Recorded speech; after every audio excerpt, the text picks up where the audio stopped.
muchos siglos, pero creo que es crucial que en el momento en que nos toca vivir sigamos compartiendo esta doctrina y vamos a analizar y mostrar que según la historia, esta doctrina conocida como el arrebatamiento no fue una doctrina inventada, y menos aún recientemente, como muchos dicen, en el siglo XIX, por el autor conocido mundialmente John Nelson Darby. ¿Qué dice la historia? Antes de introducirnos en la historia, vamos a analizar la Biblia como base bíblica, gloria al Señor, y como fundamento a nuestra fe y nuestra creencia. Primero, tenemos que entender que los primeros 39 libros de la Biblia, conocido como el Antiguo Testamento, no habla nada, absolutamente nada del arrebatamiento, ni tampoco acerca de sus efectos. Sí que nos habla mucho acerca de la segunda venida, la parusia del Señor Jesús cuando venga, o como se describe en el libro de Apocalipsis capítulo 19, cuando Cristo venga y todo ojo le verá. Se nos habla mucho acerca de la angustia de Jacob o angustia de Israel, haciendo referencia de que el pueblo de Israel ha de vivir un momento crucial de angustia y de temor y de persecución, donde es un tiempo escatológico ubicado en el periodo de tribulación y gran tribulación. Ahora, ¿la Biblia habla del arrebatamiento? Sí, es una revelación del Nuevo Testamento. ¿Por qué en los primeros 39 libros del Antiguo Testamento no se habla de esta doctrina? Por la sencilla razón, hermanos y amigos, que esta doctrina era un misterio oculto y escondido en la voluntad y soberanía de Dios. No era el momento de revelarlo. Dios habló acerca de un reino milenial, de una tierra restaurada para su pueblo Israel, que había Dios escogido a su pueblo de entre todas las naciones. De hecho, capítulo 5 del libro de San Mateo dice: bienaventurados los mansos, porque estos heredarán una tierra. Encontramos al Señor Jesús suspendido entre el cielo y la tierra, que va a morir prontamente porque está crucificado, y uno de los malhechores le dice: Señor, acuérdate cuando vengas en tu reino. Es decir, los judíos por naturaleza concebían la idea de que tendrían que venir el Mesías y establecer un reino en honor al rey David. Era el reino davídico, el rey de Dios reinando sobre la tierra para que la nación de Israel reinase juntamente con él y fuese la flor y nata de entre todas las naciones. En el momento que está Jesús, el imperio que está reinando es el imperio devastador del imperio conocido de Roma, y el pueblo de Israel es tributario. Están esperando con paciencia de que Cristo venga, o el Mesías en este caso, para poder destronar lo que es el imperio de Roma. Hasta la fecha ninguno conoce la palabra arrebatamiento, que en griego es arpazo, y la palabra arpazo tiene varias connotaciones, que significa tomar de repente, tomar por la fuerza, aleluya, o trasladar de un lugar a otro. Esto no lo tenían en mente. Entonces Malaquías, Ageos, Nahum, Sofonías, Daniel, Ezequiel, Isaías, Lamentaciones, etcétera, ninguno de los profetas de los libros mencionados en el Antiguo Testamento hablan acerca del arrebatamiento. Es algo desconocido para ellos. Impensable poder imaginar en algo que nunca se le llegó a hablar o se le llegó a oír, ni tampoco Dios quiso revelar. Sin embargo, ellos sí que saben acerca de un periodo donde la tierra va a tener que ser restaurada, Israel también. De hecho, lo encontramos revelado explícitamente en el capítulo 37 del libro de Ezequiel. Ahora, empecemos a decir, bueno, y cuando los discípulos le preguntaron a Jesús, cuando salían del templo y le dijeron: Señor, dinos, ¿qué señal habrá de tu venida? Ellos estaban esperando unas señales, que estas señales estarían indicando el arrebatamiento. No, esto no es así, porque los discípulos también son judíos y tienen una mentalidad mesiánica. Están esperando que el Mesías venga para poder restablecer su reino. Por eso Juan Bautista le dijo a sus discípulos cuando estaba preso antes de morir, ir y preguntarle a Jesús: ¿es Él el que ha de venir o no es Él el que ha de venir? Es decir, ¿es Él el que ha de restaurar el reino? ¿Por qué? Porque Jesús está allí presente y había hecho milagros. Y Juan había declarado: he aquí el Cordero de Dios que quita el pecado del mundo. Es el Cordero predestinado desde antes.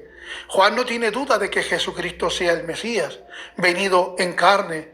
Pero la pregunta que él tenía era: ¿es él? ¿Le corresponde a él en este momento, en este tiempo, restablecer el reino que nosotros estamos esperando? A lo que el Señor Jesús le dice a los discípulos de Juan: decirles que los cojos ven, los cojos andan, y así sucesivamente. Le estaba diciendo que su reino es un reino celestial y que no era de este mundo, y que no era el momento de establecer el reino que tanto él esperaba. Así que los discípulos, cuando le preguntan: dinos qué señal, están igual que Juan: Señor, ¿eres tú el que ha de reinar? Y si no eres tú en este caso, ¿hay algunas señales que nos puedan indicar en el presente o en un tiempo futuro, mientras nosotros vivamos y podamos ser presenciales de las señales para decir: Cristo o el Mesías viene pronto a establecer el deseado y anhelado reino que nosotros estamos esperando? Jesús, referente a esta pregunta, pues le responde en acorde a la pregunta y le dice: oiréis de guerra y rumores de guerra, y habrá hambre y habrá peste, etcétera, etcétera, pero no os alarméis. ¿Por qué? Pues porque todo esto es el principio de los dolores. Lo que se avecina después de esto será peor. Habrá una guerra, su magnitud de mortandad y de fuerza activa del diablo sobre la tierra. El Señor les hace entender que dice que nunca la hubo en el pasado y que después de esta nunca la va a haber. Entonces, la pregunta que ellos preguntan y la respuesta que reciben, la respuesta va en armonía. Entonces el Señor Jesús pudo confundir o pudo creer que le estaban preguntando acerca del arrebatamiento. No, le preguntó los discípulos: Señor, dinos qué señal. Y Jesús les respondió de acuerdo a la pregunta: oiréis de guerra y rumores de guerra. Entonces,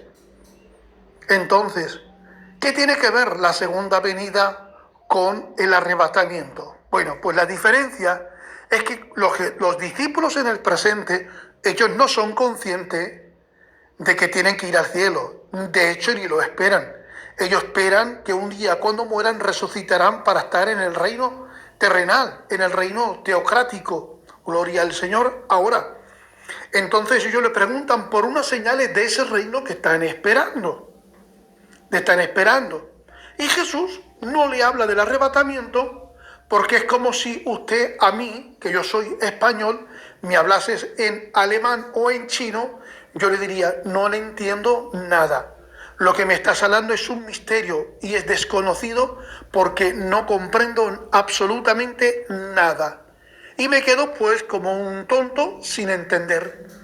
Pues de la misma manera creo que Jesús, si le estuviera hablando en ese momento acerca del arrebatamiento, sería un lenguaje inadecuado para los oídos de los discípulos, porque no entenderían nada. Pero los discípulos entendieron exactamente el mensaje que le estaba transmitiendo a Jesús, porque iba de acuerdo a su cultura, a su mentalidad y a su fe. Ahora, el arrebatamiento no lo habla Jesús, porque los discípulos aún no están preparados para eso. Simplemente Jesús pega una pincelada, dice una frase en Juan capítulo 14, versos 2 y 3, y dice: en la casa de mi Padre muchas moradas hay. Si así no fuera, yo os lo hubiera dicho. Voy pues a preparar un lugar. Iré y vendré y me tomaré a mí mismo. En este caso, podemos analizar las palabras dichas del Señor Jesús, que en ningún momento Él dice que cuando regrese, dice os tomaré o tomaré, sino que dice me tomaré.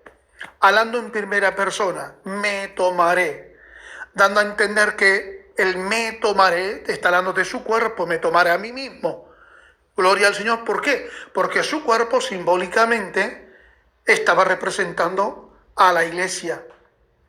Aunque tampoco lo estuviera hablando mucho del misterio de la iglesia, porque también por aquel entonces era un misterio oculto. Pero el Señor los iba preparando. Entonces, si queremos hablar bíblicamente acerca del arrebatamiento, y los primeros 39 libros del Antiguo Testamento no lo mencionan, ¿cómo pues entonces hablaremos del arrebatamiento si los primeros 39 libros están saturados de profecía de la restauración de Israel, del gobierno de Dios sobre Israel, de un nuevo templo que se levantará, de una tierra que será reedificada, donde el pueblo de Israel sufrirá persecución, pero será restaurado, según Ezequiel capítulo 37, porque tiene ese Ezequiel 37, ese escenario que se está viendo allí, es una visión que el Señor le está permitiendo a Ezequiel, es una profecía, pero tiene un doble cumplimiento, tanto para el presente como para el futuro escatológico. Ahora, entonces, ¿quién habla del arrebatamiento? Bueno, pues evidentemente, a la luz de las Escrituras y sobre todo del Nuevo Testamento, el que habla ampliamente sobre el arrebatamiento es el apóstol San Pablo, después de que el Señor Jesucristo haya resucitado y que previamente murió y resucitó 25 años más tarde, cuando dice la primera carta a los tesalonicenses, dice: porque el Señor mismo con voz de mando, con voz de arcángel y con trompeta de Dios descenderá de los cielos. Porque se tocará la trompeta, y ahora dice, y los muertos en Cristo resucitarán primero, luego nosotros. No dice luego vosotros, como excluyéndose, sino incluyéndose. Luego nosotros los que vivimos seremos arrebatados para recibir al Señor en el aire y en las nubes allí, entonces recibiremos el cuerpo glorificado. Porque en un abrir y cerrar de ojos, esto corruptible, hablando del cuerpo, de la biología, será vestido de incorruptibilidad y esto mortal será revestido de inmortalidad. Y recibiremos un cuerpo glorificado, pero los muertos en Cristo han de resucitar primero y así se compone el cuerpo glorificado. Cuando ellos resucitan, reciben el alma y el espíritu que se une al cuerpo resucitado o al cuerpo de gloria. Amén. Es el apóstol San Pablo que van enseñando. El apóstol San Pablo, la primera carta a los Corintios, como ya hemos mencionado, sin haber citado el texto, o al menos el libro, dice en Primera de Corintios, capítulo 15, versos 50 hasta el 54, un misterio os digo, no todos dormiremos. Y empieza ahí a hablar acerca de este misterio, de que tendremos que resucitar para recibir al Señor en el aire. No habla para recibir al Señor cuando Él venga en la parusia, segunda venida, o para recibirlo en el reino milenial. Los discípulos estarían atónitos y la gente que estuvieran escuchando a Pablo en aquel momento estarían atónitos porque era un misterio oculto durante un tiempo que Dios ha querido y le ha placido dárselo a Pablo para poder revelarlo y que Pablo fuera el que transmitiera el mensaje revelado por muchos siglos. Y ahora el apóstol San Pablo empieza a poner la plataforma y el fundamento de lo que es el arrebatamiento. No solamente esto, sino que Juan, vemos en el libro de Apocalipsis, que menciona la revelación del Señor Jesucristo en el capítulo 1, y vemos que a partir del capítulo 2, capítulo 3, empiezan a dar los 7 mensajes a las 7 iglesias que están en Asia Menor.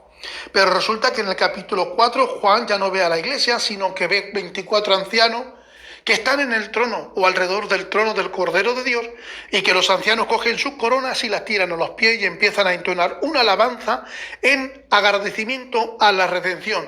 Esto es una simbología de la iglesia redimida y que cuando han recibido en el juicio del Bima, en el galardón, la recompensa, se la otorgan a Cristo como el único merecedor porque Él ha sido el conquistador de nuestras almas y que gracias a Él hemos recibido la redención y la salvación.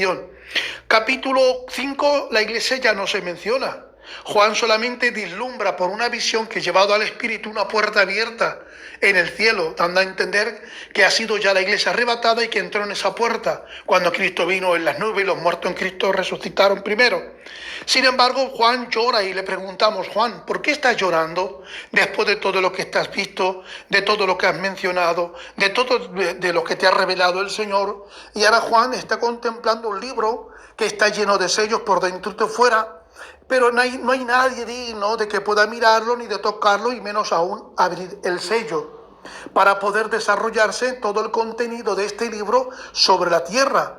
Y Juan está viendo una perversidad y está viendo una maldad que se avecina sobre la tierra. Y está viendo que de alguna manera como que el plan, el desarrollo de Dios ha quedado como paralizado. Y Juan llora hasta que viene un ángel y dice, Juan, no llores, porque aquí que el león de la tribu de Judá, él ha vencido. No solamente es digno de mirarlo, sino también de tocarlo y de abrir los sellos.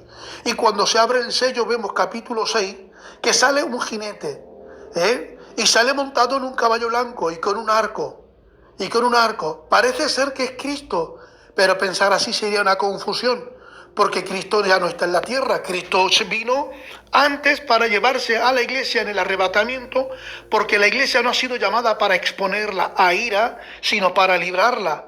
¿Y qué base tenemos, hermano Chato, para poder decir o afirmar lo que estás diciendo, como lo que estás exponiendo? Bueno, pues tenemos un texto crucial y clave para defender la doctrina del pretribulacionismo, que sería Apocalipsis capítulo 3 y verso 10, cuando el Señor Jesús dice, sé que tienes poca fuerza, pero no has negado mi nombre. Y por cuanto tú no has negado mi nombre, yo te guardaré de la hora de la prueba que ha de venir sobre el mundo entero. Ahora, la palabra te guardaré en griego es setereisho.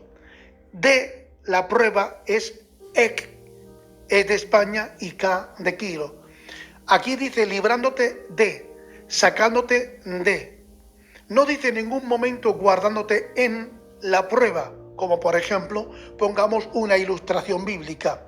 ¿Recordáis ustedes aquellos 3 varones hebreos conocidos como Sadrach, Mesach y Abednego, estando en Babilonia en el cautiverio y sirviendo al rey Nabucodonosor? Resulta que ellos, por mantenerse fielmente a Dios, al Dios de Abraham, de Isaac y de Jacob, pues se le denunciaron falsamente y se mandó calentar un horno 7 veces más de lo acostumbrado, y unos verdugos, hombres babilonios enviados por Nabucodonosor, ataron a estos 3 hombres de pies y manos para tirarlos al horno con tal de que se quemaran y sufrieran. ¿Qué ocurrió? ¿Dios intervino? Sí. ¿Milagrosamente? Claro que sí. Por eso es nuestro Dios. Amén. Ahora, Dios permite que estos hombres lo cojan, a estos 3 hebreos, y lo tiran. Las llamas del fuego matan, queman a los verdugos, y sin embargo ellos caen en el horno ilesos. Desde el exterior se puede ver, y el rey Nabucodonosor está contemplando que estos 3 hombres están paseando tranquilamente y plácidamente, sin nervio alguno, ni pretenden escaparse, porque entre ellos haya otro más, o otro ser, ya son 4. Y dice la Escritura que Nabucodonosor dijo, y el cuarto es semejante al Hijo de los Altísimos, o al Hijo de los dioses. Había alguien que destacaba, ese era el ángel de Jehová, una preencarnación de Jesucristo antes de ser manifestado como hombre, estuvo allí. Entonces la pregunta es, ¿Dios, en este caso, a Sadrach, a Mesach y a Abednego los libró del fuego? No. ¿Los libró de los verdugos? No. ¿Los libró del horno? No. ¿Pero si salieron ilesos? Sí. Entonces la respuesta sería, Dios los guardó dentro del fuego. Dios los guardó dentro de la prueba. Dios no los libró, sino que los guardó. Cuando salieron, ellos no tenían secuelas. De hecho, las Escrituras dicen que ni olían a humo. Una evidencia de que Dios hizo la obra en ellos y los protegió dentro de la prueba. Esto sería así en defensa del post-tribulacionismo que sostienen y creen de que la Iglesia pasará los 7 años de tribulación semejante a Sadrach, Mesach y Abednego, que estuvieron pasando por el horno, pero que Dios milagrosamente y portentosamente los guardó y los protegió, y que a nosotros, a la Iglesia, en esos años de tribulación y gran tribulación nos guardará. Y ahora dice, y el que perseverare hasta el fin, este será salvo. Esto sería factible y plausible si el texto griego dijera, yo te guardaré en la prueba. Pero la Biblia no dice te guardaré en la prueba, la Biblia dice yo te guardaré de la prueba, que en griego es setereisho ek, es decir, te guardaré de, sacándote de la prueba. Por lo tanto, la prueba es la ira de Jacob, o mejor dicho, la ira, la angustia para los hijos de Jacob, aleluya, que es Israel. Y es la ira de Dios que se desata sobre la tierra, permitiendo en su soberanía la libertad de Satanás y de sus verdugos para que se muevan sobre la tierra. Pero es la justicia de Dios. en la justicia de Dios. Ahora, ¿ustedes creen que Dios nos ha llamado para colocarnos en ira? No, Dios nos llamó para librarnos de la ira. Amén. Ahora, Juan está viendo todo este panorama, aleluya, y está viendo que se va a desatar una obra maligna, diabólica sobre la tierra, aleluya, y ve la persecución, y está viendo pues una catástrofe muy devastadora. Y el ángel le anima: no llores, Juan, porque aquí el león de la tribu de Judá, él ha vencido. Aleluya, él ha vencido. Y cuando Jesús abre el sello, o permite que se abra el sello, suena una trompeta, un anuncio de lo que va a acontecer. Y sale el anticristo, y se abren los 4 jinetes, y ahí se va a describir, o se va a desarrollar, o se va a cumplir lo que el Señor le había respondido a los discípulos cuando le preguntaron: Señor, dinos, ¿qué señal habrá de tu venida? Guerras, hambre, muerte, pestilencias, cataclismos, terremotos, maremotos, movimientos sísmicos, enfermedades, etcétera, etcétera. Todo eso tiene cumplimiento de Mateo 24, dicho por el Señor Jesús, tiene cumplimiento en Apocalipsis capítulo 6. Ahora vemos que empieza pues a manifestarse el anticristo, no como el anticristo, como el opositor, sino que para engañar a las naciones empieza a reinar política, religiosa, militar y económicamente. Empieza a reinar sobre la humanidad como un líder nacional o internacional, no como un opositor a Dios, para no infundir pues temor. Y todas las economías y todos los países y todos los gobiernos se unen a él, a lo que él pues instituye. Y así estará durante los primeros 3 años y medio primero. Luego, evidentemente, en los 3 años últimos empieza a manifestarse, se quita la careta, deja de estar aparentando y se muestra tal como es él, como el anticristo, como el opositor, o a proclamarse a sí mismo como el Dios. ¿Vale? Y todo el que no se someta a su reino, a su pragmática, a su ideología, a todo lo que él ha planteado, entonces lo pasará muy, muy, muy mal. A partir del capítulo 6, capítulo 7, capítulo 8, 10, 14, 15, hasta el 18 es periodo de tribulación y gran tribulación, pero Juan sigue narrando todos los acontecimientos, todos los hechos, todo lo que ocurre con el anticristo, el falso profeta, la bestia que sube del mar, la bestia que sube de la tierra.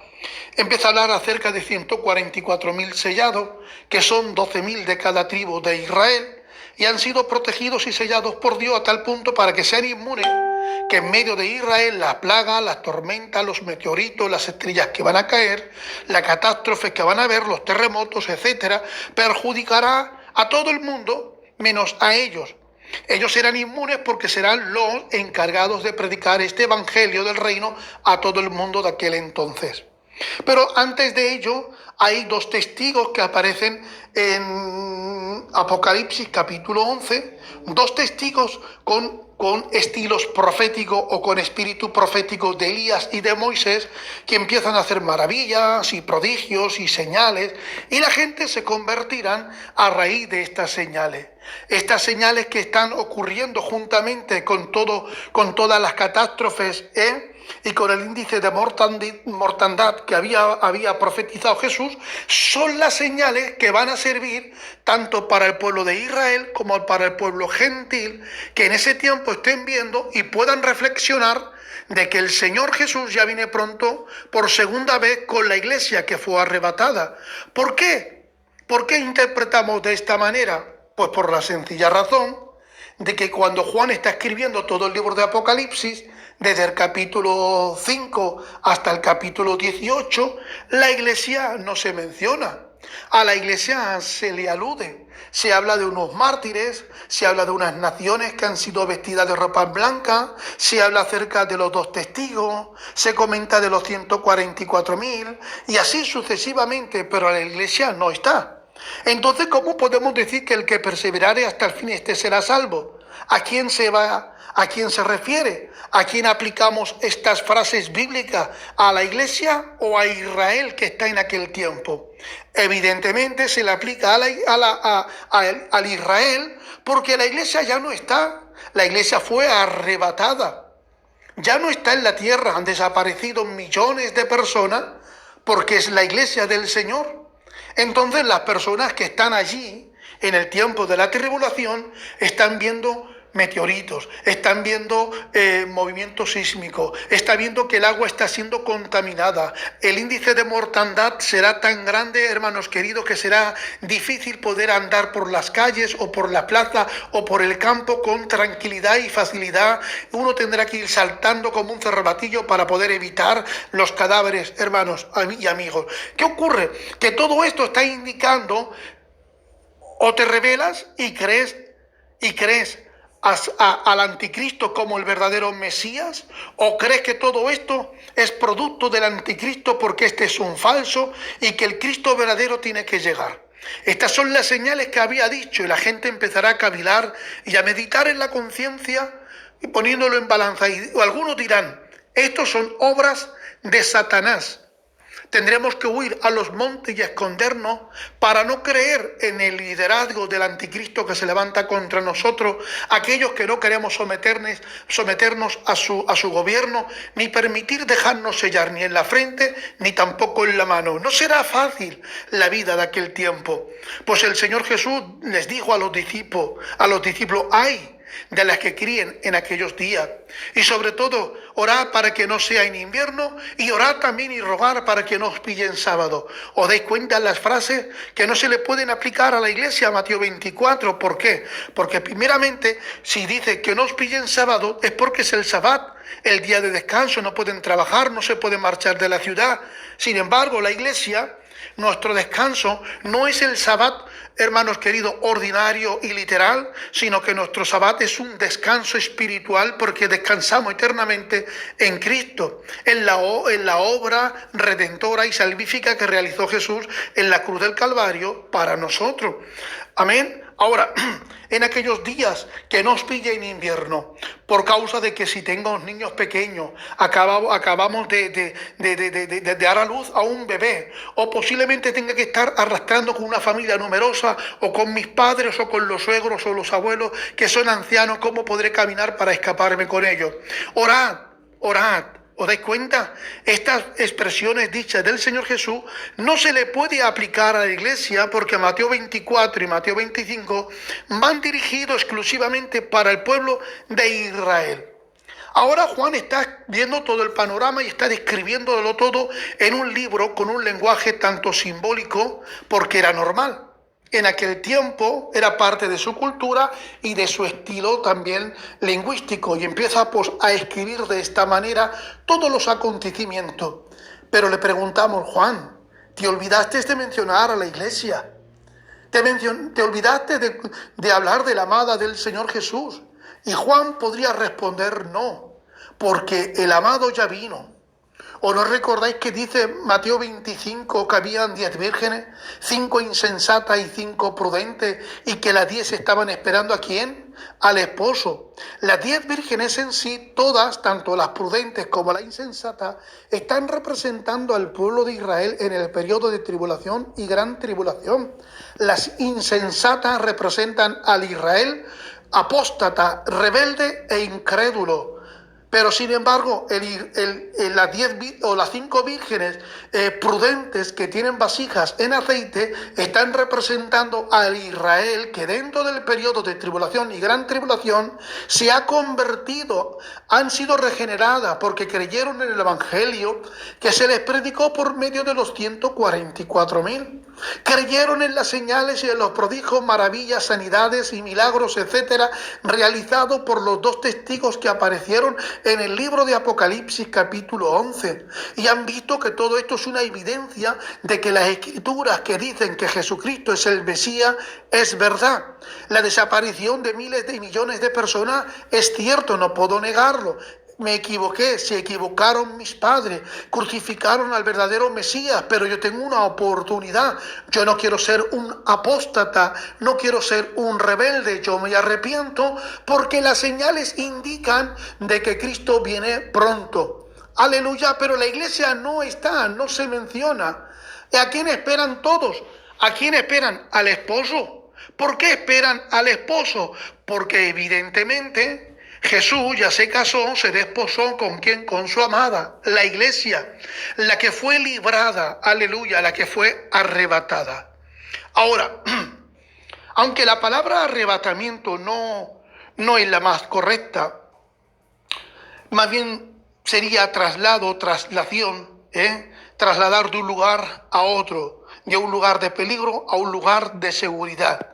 Pero cuando se traduce en ese momento o en aquel tiempo, porque ustedes saben que una palabra, por ejemplo, de hoy, tiene una connotación, pero dentro de 100, 200, 500 años, la misma palabra tiene otra idea. Pues la idea de la palabra arrebatamiento, que traducido al griego es arpazo con H, H-A-R-P-A-Z-O,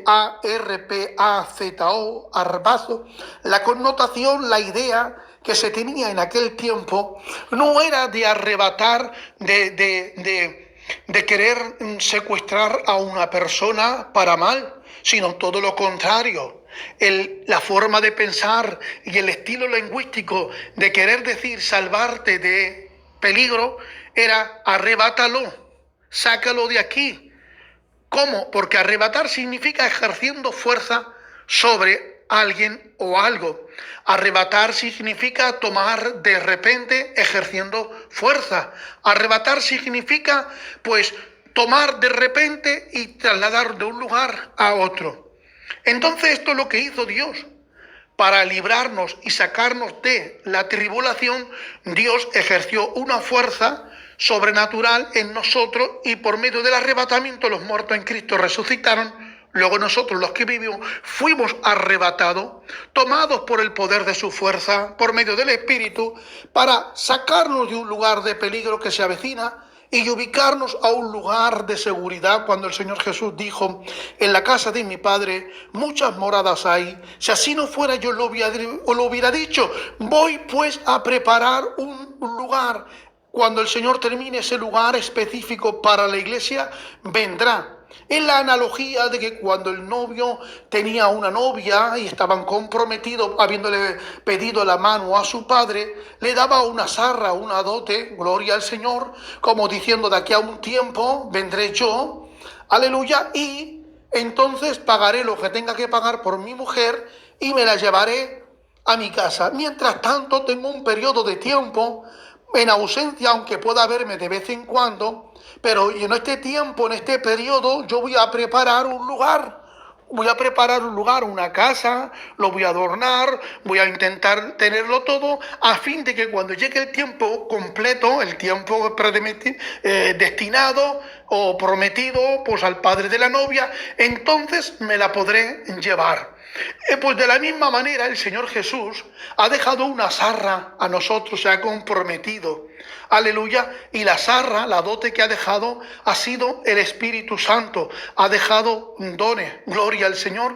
Pero ahora fijaros bien, Él se ha marchado, hay muchas moradas, pero ha ido a preparar un lugar para nosotros. Entonces en el momento que Él tenga predeterminado, aleluya, cuando Él crea el momento conveniente, mientras tanto nosotros tenemos contacto con Él mediante el Espíritu y no tenemos por tardanza la venida del Señor. Cuando hablamos de venida no nos estamos refiriendo a la segunda venida, la parusia, donde dice que todo ojo le verá, sino más bien nos referimos al arrebatamiento. Y tenemos contacto con Él mediante el Espíritu. Cuando Él venga, entonces nos tomará de repente y nos llevará a ese lugar que es el cielo. Ahora, ¿cómo podremos ilustrarlo de otra manera, pues más fácil y que todo el mundo pueda entender la palabra arrebatamiento? Mirad, ahora supongamos que yo ahora mismo pues estoy aquí hablando con el móvil, andando por casa y hablándole todo lo que estoy comentándole de memoria, sin Biblia, sin apuntes, sin libreta y sin nada. Lo estoy comentando todo pues de memoria. Supongamos que yo ahora pues decido bajar de mi casa y me quiero marchar, pues no sé, yo me voy a la iglesia, al culto, mejor dicho.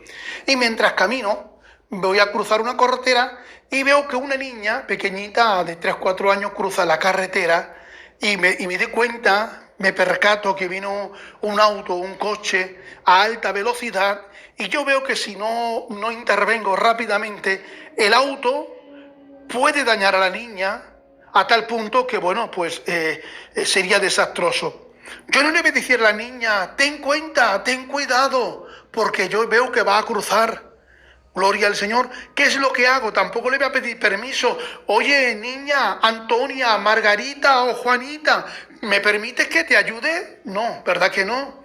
¿Por qué? Porque tengo un código moral en mi vida de poder socorrer al ser humano. Y la Biblia nos enseña, si vosotros, padres, siendo malos, uno de vuestros hijos os pide una piedra, ¿le daréis pescado? No, es todo lo contrario. Si os pide un pescado, ¿le daréis piedra? No. No somos tan malos para darle una piedra, porque si nos hijos piden pescado, le daremos pescado. Es una alegoría. Y si nos piden pan, tampoco le vamos a dar piedra, le daremos el pan, ¿verdad que sí? Es decir, nos comportamos bien a pesar de que en nuestra naturaleza somos malos. Porque bueno solamente hay uno, que es el Señor Jesús. Ahora, ¿qué hacemos? Al ver el panorama, nosotros ejercemos una fuerza ajena a la niña.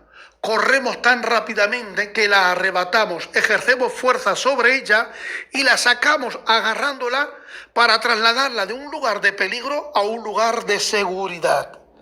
Aleluya, vamos a la calle y ahora resulta que una casa se está incendiando y resulta que es nuestra casa también, pero el niño que está sufriendo en la llama es nuestro hijo. ¿Le vamos a pedir permiso para que nos deje salvarlo? ¿Verdad que no? Vamos a irrumpir entre la llama y entre el silencio y el grito que hay, mejor dicho. Salimos corriendo sin pedir permiso, ejerciendo una fuerza, hermanos queridos, ajena al niño. Pegamos una patada en la puerta, nos adentramos, cogemos al niño, lo arrebatamos y salimos ilesos. Y salimos y el niño agradecido. ¿Por qué? Porque si no intervenimos de esta manera, el niño fuera sufrido la llama, hubiese sufrido el impacto de un coche, ¿verdad que sí? ¿Creéis que si Dios no va a intervenir en el arrebatamiento, no creéis que nos va a salpicar, hermanos queridos, pues todo el tiempo de la tribulación y gran tribulación, como van a sufrir los judíos y los gentiles? ¿Creéis que la iglesia no va a sufrir? Claro que sí.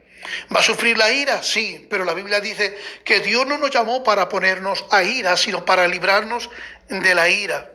Amén. Ahora, habiendo entendido todo esto y habiendo comprendido Mateo 24, por ejemplo, cuando dice, dos estarán juntos, el uno será tomado y el otro será dejado. Algunos dicen, bueno, pero este texto está hablando del arrebatamiento. No. Mateo 24 es todo en sí para los judíos, para un tiempo escatológico, al igual que Mateo capítulo 25, ya que Mateo 25 es cronológico al de 24.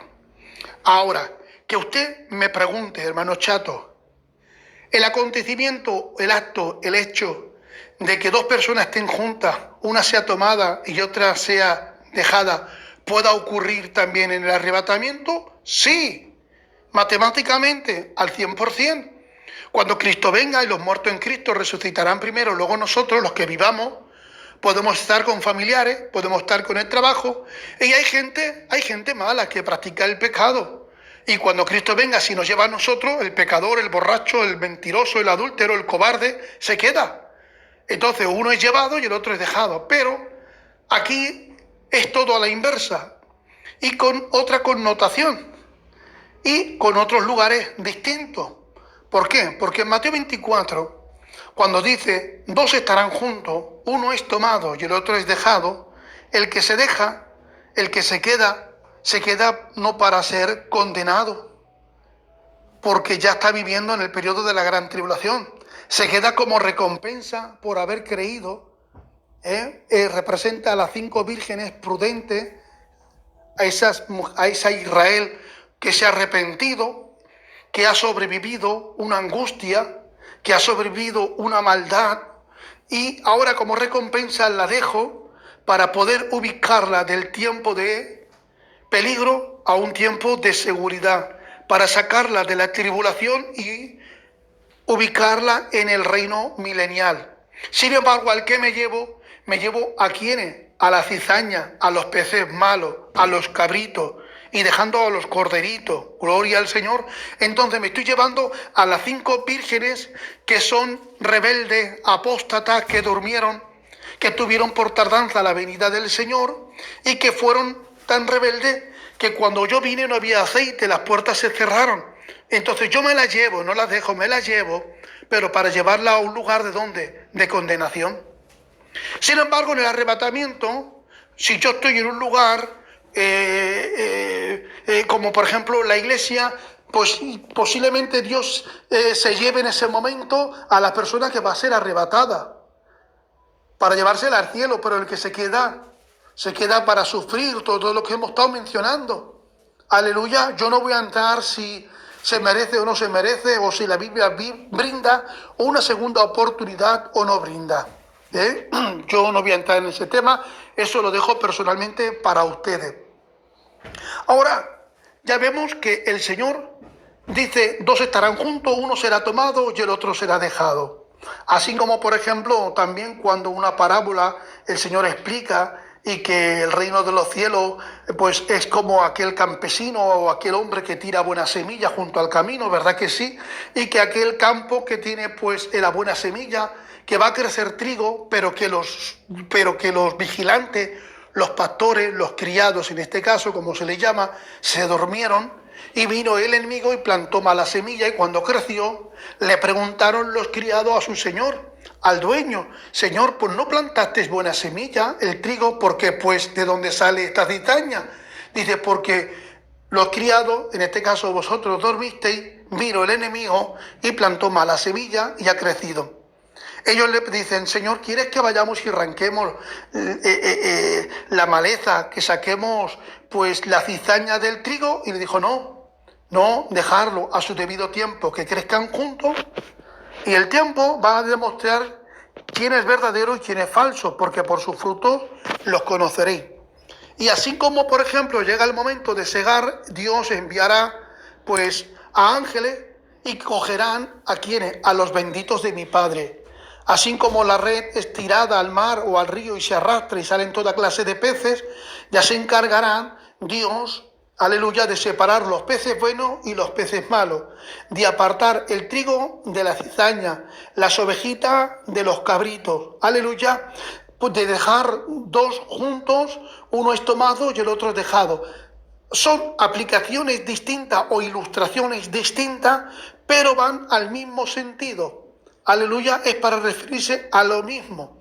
¿Y esto dónde ocurrirá? Bueno, pues esto va a ocurrir, evidentemente, cuando Cristo empieza pues a regresar nuevamente por segunda vez a la tierra, con la iglesia que previamente fue arrebatada, ya tiene cuerpo glorificado, había ya sido recompensada también, aleluya, con las coronas de la recompensa, y cuando Cristo ya viene, todo ojo le verá. Allí entonces, cuando Cristo viene con la iglesia, cuerpo glorificado, Cristo también, evidentemente, como se describe en la Biblia, montado en un caballo blanco, aleluya, es el fiel y verdadero, y los ejércitos celestiales dando a entender que la iglesia viene con Cristo, pero también vienen los ángeles, los príncipes, los potestades, vienen con nosotros, aleluya, al servicio ¿de quién? Del dueño soberano que es Jesús. En ese momento que ocurre cuando Cristo viene con su misma gloria que se desprende, aleluya, sale una espada aguda de 2 filos de su boca, el anticristo muere y el falso profeta y la bestia también, y directamente los envía al lago de fuego. Ahora el Señor, en ese periodo de tiempo que la vida transcurre en la tierra, antes de establecerse el nuevo templo, o mejor dicho, el reino milenial, hay un periodo de tiempo. Este periodo de tiempo, según el libro de Daniel y según el libro de Apocalipsis, si hacemos las matemáticas, son alrededor de unos 75 días después de la finalización del periodo de 7 años de tribulación y gran tribulación. Una vez finalizada la gran tribulación, que finaliza con la segunda venida, antes de establecerse el reino milenial, Dios prolonga 75 días más. En estos 75 días más va a ocurrir todo lo que hemos mencionado. Aleluya, lo de las 10 vírgenes, 2 estarán juntos, uno será tomado y el otro será dejado. Aleluya, la separación de los cabritos y de los corderos. Es una selección que va a hacer Dios de quién es apto para poder entrar al reino milenial y quién no es apto. ¿Quién ha sido elegido? No es elegido por sus cualidades ni por sus actitudes, sino es elegido más bien por su arrepentimiento y fe en creer que Jesucristo es Dios. Pero aquellos rebeldes, apóstatas, aleluya, tomaron su propia decisión de negar a Cristo. Por lo tanto, su resultado será el infierno de inmediato. Sin embargo, aquellos que han sobrevivido dentro del periodo de la tribulación, con carne y sangre, entrarán a la restauración que va a hacer Dios de inmediato del mundo entero. Y va a restablecer la tierra como en el huerto del Edén. La flora, la fauna, los animales, todo será restaurado. Hasta inclusive también los hombres. Porque mirad y pensad por un momento. ¿Por qué los hombres? Porque resulta que las aguas serían todas, pues no solamente amargas, sino que estarán infectadas, contaminadas, a tal punto que producirá la muerte de muchas personas. Las bombas, los terremotos, los movimientos sísmicos, los cataclismos, será tan grande lo que ocurrirá, aleluya, que mucha gente enfermará, gente perderá por causa de los tiros, de tramalletas, de misiles, de terremotos, en las caídas, en los daños, sufrirán pérdidas de extremidades de su cuerpo, como un brazo, como una pierna, un ojo, etcétera, ¿no? Entonces, estas personas que aunque se mantuvieron fiel en su fe, en creer que Jesucristo es Dios, no sería ético que pasaran con estas cualidades, con estas características enfermizas, a un lugar conocido como el reino milenial, ya que Dios va a restaurar la flora y la fauna, los animales, todo será restaurado como en el principio. El hombre no armoniza pues imperfectamente en un lugar perfecto. Así que la biología del hombre es restaurada a su origen de cuerpo, alma y espíritu, y biológicamente el hombre será perfecto, pero esta perfección orgánica, biológica, no le garantiza que no vuelva a pecar más, no le garantiza que no vaya a pecar más. De hecho, el hombre ha sido regenerado en cuanto a lo físico. El alma y el espíritu sigue siendo el mismo, sigue teniendo la herencia adámica, no tiene cuerpo glorificado. Entonces, el libro de Isaías nos enseña, aleluya, que el niño que pecare de 100 años morirá. ¿Por qué? Porque dice que sus días serán como los árboles, dando a entender que en el reino milenial, capítulo 60 y capítulo 65 del libro de Isaías, nos enseña que los hombres, cuando sean restaurados, las condiciones de la tierra restaurada, donde Satanás ha sido atado, prendido, gloria al Señor, y sellado y tirado al abismo, a la oscuridad, durante 1000 años. No solamente él, sino también pues toda la corte diabólica. El cese de la actividad del diablo ya no está imperando sobre la tierra. Es el reino teocrático de Cristo. El que reina durante 1000 años es Cristo. Habrá 1000 años de paz. Los hombres disfrutarán de la presencia y de la administración directa del Señor Jesús, sobre todo los que han sido salvos, que están ubicados dentro del reino milenial, un cuerpo de carne y sangre, a excepción de los mártires de la gran tribulación, a excepción de los santos del Antiguo Testamento y a excepción de la Iglesia del Señor, que en ese periodo tenemos todos cuerpos glorificados. Los mártires, habiendo muerto, habiendo sido decapitados en el periodo de la gran tribulación, resucitan en este tiempo. Y también los santos del Antiguo Testamento. ¿Por qué? Porque todo esto componen los invitados a la cena de la boda del Cordero. Ellos son los invitados y van a disfrutar de esta invitación de 1000 años de prosperidad y de paz. Ellos, al tener cuerpo glorificado, no podrán pecar, pero los supervivientes o los sobrevivientes que sobrevivieron en el periodo de los 7 años de tribulación y gran tribulación, muchos que han salido ilesos y la mayoría pues tendrán problemas emocionales, físicos, como los que acabamos de mencionar, en la nueva tierra conocida como el reino milenial hay